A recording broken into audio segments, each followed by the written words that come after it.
अस्सलाम वालेकुम। मैं हूं अख्तर अब्बासी और आप देख रहे हैं वर्ल्ड स्पोर्ट्स।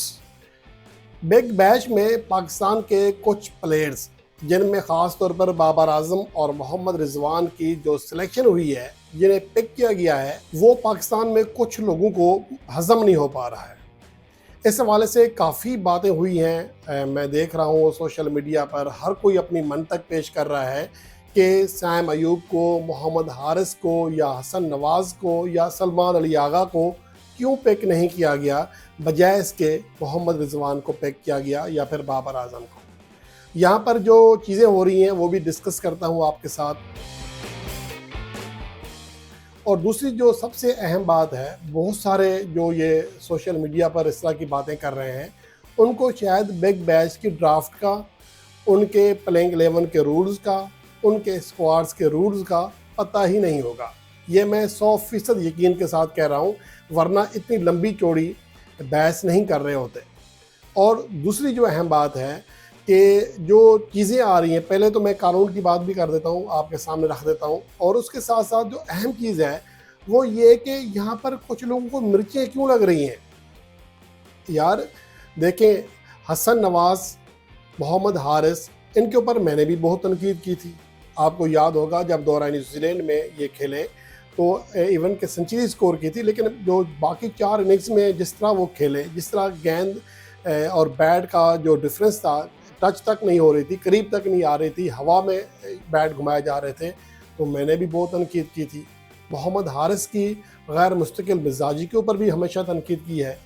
लेकिन जब इन प्लेयर्स ने परफॉर्म किया तो मैं इनकी तारीफ़ कर रहा हूँ। यार ये हमारे ही खिलाड़ी हैं। अगर एक खिलाड़ी परफॉर्म नहीं कर पाता, जिस तरह सैम अयूब है, पहले 25 T20 इंटरनेशनल मैचेस में एक भी 50 नहीं थी, तो उसकी तारीफ़ नहीं की जा सकती थी। तो ये चीज़ें, ये सवालात उठाए जा सकते हैं, लेकिन इसका ये मतलब नहीं है कि मैं मोहम्मद हारिस के, हसन नवाज़ के या सैम अयूब के बुग़्ज़ में मुब्तला हो जाऊँ। यार ये पाकिस्तान के लिए खेलने वाले लड़के हैं, तो हमें जब कोई परफॉर्म करता है उसका हौसला बढ़ाना चाहिए। और जब वो परफॉर्मेंस नहीं होती है उसकी तो हम बात करते हैं कि इस प्लेयर में ये खामी है, इसमें गैर मुस्तकिल मिजाजी है, शॉट सिलेक्शन का जो फ़र्क है, कोई ये मसले हैं, ये सारी चीज़ें हम डिस्कस करते हैं। लेकिन मसला ये है कि कुछ लोगों ने बाबर आजम और मोहम्मद रिजवान को अपने घर का मसला बना लिया है, ज़ाती दुश्मनी पा ली है। जो चीज़ आती है इनके ऊपर इल्ज़ाम लगाया जाता है। अब मैं आपके सामने पहले तो वो वजूहात बता रहा हूँ जिनके ऊपर बात की जा रही है कि बाबर आजम और रिजवान को इसलिए मुंतखब किया गया। ये एक चंद जो एंकर्स हैं या यूट्यूबर्स हैं वो कह रहे हैं कि चूँकि बाकी खिलाड़ी पूरे साल के लिए या पूरे सीज़न के लिए अवेलेबल नहीं थे बिग बैश में, तो इसलिए लिया गया।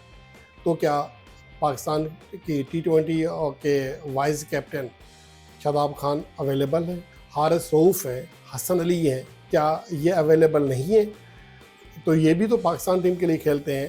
पहली बात तो ये है कि बिग बैश दिसंबर के मिड में शुरू होगी, 17 दिसंबर से शुरू होगी और 8 फरवरी 2025 तक ख़त्म होगी। तो इस दौरान जो पाकिस्तान ने शेड्यूल रखा हुआ है, पाकिस्तान ने ये विंडो बचा कर रखी हुई है PSL के 11वें सीज़न के लिए। और आप आगे बढ़ें, इससे पहले पाकिस्तान ने नवंबर में श्रीलंका के खिलाफ आखिरी सीरीज़ खेल लेनी है। दिसंबर में पाकिस्तान की कोई सीरीज़ नहीं है, जनवरी में पाकिस्तान की कोई सीरीज़ नहीं है, फरवरी में T20 वर्ल्ड कप शुरू होने लगा होगा। तो आप अंदाज़ा लगाएं, तो इसमें फिर अनअवेलेबिलिटी कहाँ से आ गई, कहाँ से इशू आ गया। दिसंबर में, जनवरी में तो पाकिस्तान की कोई सीरीज़ ही नहीं है। पहली बात तो ये है कि बग़ैर होमवर्क के हमारे यहाँ बहुत सारे लोग ऐसे हैं जो सिर्फ मुखालफत बराए मुखालफत करते हैं। अच्छा, एक तो ये, और दूसरे वही लोग अपनी अगली वीडियो में कह रहे हैं क्योंकि साया कारपोरेशन ने ये कमाल दिखाया है, साया कारपोरेशन की वजह से जिनके अंडर ये प्लेयर्स खेलते हैं, जो उनकी एजेंट एजेंसी है, उनके ज़रिए ये सिलेक्शन हुई है। मुझे समझ नहीं आती है कि इनके घर की बिजली भी कटती है तब भी साया ग्रुप के इनको सोचने लगते हैं। मैं बहुत हल्की मिसाल दे रहा हूँ, वरना मेरे जहन में और बात भी आ रही है जो शायद अखलाकियात से नीचे चली जाएगी, इसलिए मैं नहीं कह रहा। यार आपकी कोई सोच समझ है? ऑस्ट्रेलिया में पाकिस्तान का वो कौन सा खिलाड़ी है जिसने सबसे ज़्यादा T20 इंटरनेशनल रन्स किए हैं? एक ही है, बाबर आजम। सबसे ज़्यादा स्ट्राइक रेट, बेशक उसमें फ़खर जमान को खेलने का मौका मिला, साइम अयूब को। मेज़बान ऑस्ट्रेलिया के खिलाफ ऑस्ट्रेलवी कंडीशन में सबसे ज़्यादा स्ट्राइक रेट बाबर आजम का है, तो ये शाया कारपोरेशन ने कराया है। पाकिस्तान की जानिब से सबसे ज़्यादा T20 रन्स क्या साया कारपोरेशन ने बैट पकड़कर बाबर आजम से करवा दिए हैं। दूसरा टॉप स्कोरर है पूरे वर्ल्ड का। मोहम्मद रिजवान ने एक साल में सबसे ज़्यादा T20 रन्स बनाने का रिकॉर्ड कायम किया, वो भी साया कारपोरेशन ने बनवा के दिए। यार कोई नॉनसेंस की भी एक इंतहा होती है। ये लोग अब मुझे नहीं पता कहाँ से उठकर आ गए हैं। अब ये तजिया, और बड़ी बात ये है, जो सबसे दुख वाली बात है कि इनको लोग देखते भी हैं फिर इस तरह की चवलें जो हैं। मुझे एक बात समझ नहीं आती है। देखें, बाबर आजम और मोहम्मद रिजवान की जो बैटिंग सलाहियत है, जो क्लास है, वो साइम अयूब या मोहम्मद हारिस जैसी नहीं हो सकती।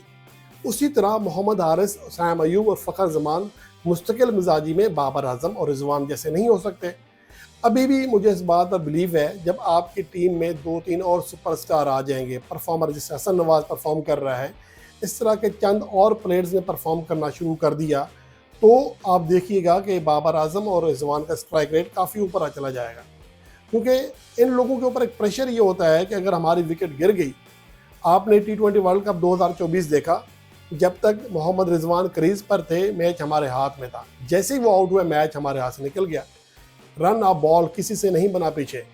जो बड़े बड़े तुरुम खान बनते हैं टीवी स्क्रीन पर बैठकर, उनसे गेंदों के बराबर रन्स नहीं बन पा रहे थे। तो मतलब कहने का ये है कि हमारी बैटिंग लाइन में बदकिस्मती से बहुत बड़ा झोल रहा है। चाहे उसमें खुशदिल शाह को चांस मिला, आसिफ अली को मिला, इफ्तिखार अहमद को मिला, इरफान खान नियाजी को मिला, और बहुत सारी एक लंबी फहरिस्त है, उन्होंने उस तरह परफॉर्म किया ही नहीं है। तो ये एक ये वजह ये है।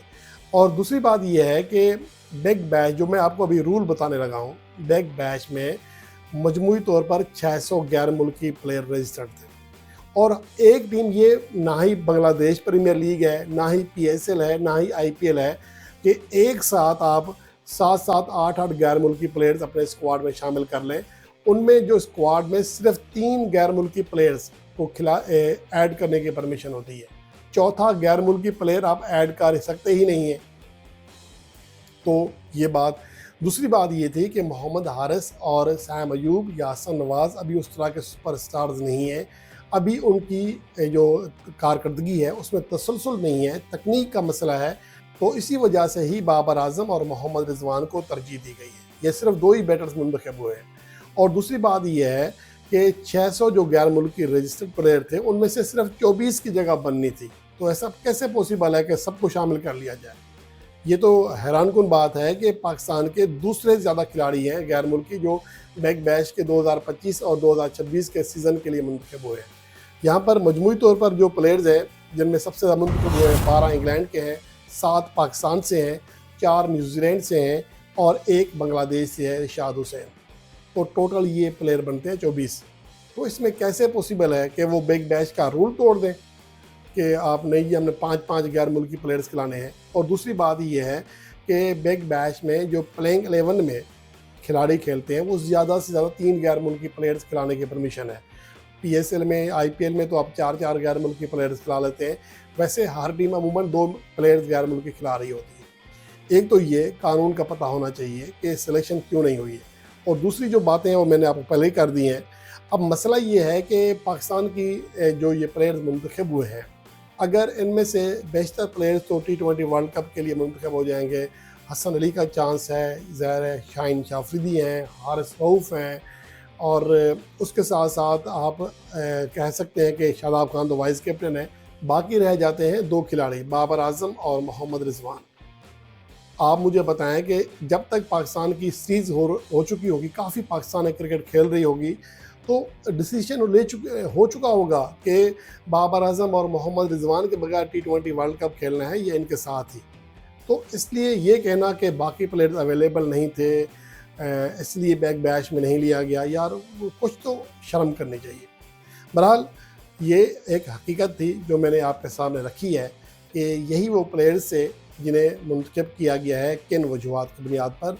और इसका मतलब ये नहीं है कि साइम अयूब के अंदर वो क्लास नहीं है। साइम अयूब या मोहम्मद हारिस के ने तो बहुत अच्छी सीरीज़ खेली है बांग्लादेश के ख़िलाफ़, लेकिन मसला ये है गैर मुस्तकिल मिजाजी, क्लास टेम्परामेंट, तकनीक, और स्टिलवी पिचेस पर तकनीक के बगैर आप ज़्यादा देर क्रीज पर नहीं खड़े हो सकते।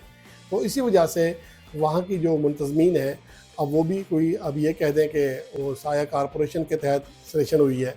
तो बहरहाल मुझे अफसोस होता है कि हमारे यहाँ वो तजिया कार जिन्होंने अपने एक ज़ाती अना का मसला बना लिया है अब कि इनके ऊपर तनकीद करनी ही करनी है। यार मैं अपनी मिसाल, आप एक तजिया कार बनो, आप रियलिटी के ऊपर बात करो। आपका एक खिलाड़ी है, अब सरफराज अहमद के बारे में लोग मुझे बहुत कहते हैं कि आप उसके खिलाफ बोलते हैं। मैं हमेशा तारीफ़ करता हूँ, जब भी मेंटोर थे एक ही बंदा था जो काम कर, जो रियलिटी है T20 का बेस्ट कैप्टन रहा पाकिस्तान का। लेकिन ये तो मैं नहीं कह सकता, बहुत सारे लोग तो कहते हैं, लेकिन टेस्ट में, वनडे में बहुत बुरी परफॉर्मेंस रही। मां सवाए चैंपियंस ट्रॉफी 2017 जीतने के आप देख लें स्टेट। तो जो रियलिटी है वो बतानी चाहिए। बाबर आजम अगर टेस्ट फॉर्मेट में 2023 से परफॉर्म नहीं कर रहा तो मैं कभी भी नहीं कहूँगा वो परफॉर्म कर रहा है, आप उसे ड्रॉप कर दें टेस्ट टीम से। कहने का मतलब ये है कि यहाँ ये है कि एक अगर प्लेयर पसंद आ गया है, रिश्ते के लिए नहीं कह रहा मैं, वैसे कह रहा हूँ, पसंद आ गया है तो उसकी तारीफ़ करनी है। एक अगर ना पसंद है तो उसकी बुराई करनी है, चाहे वो कितना ही अच्छा क्यों ना परफॉर्म करे।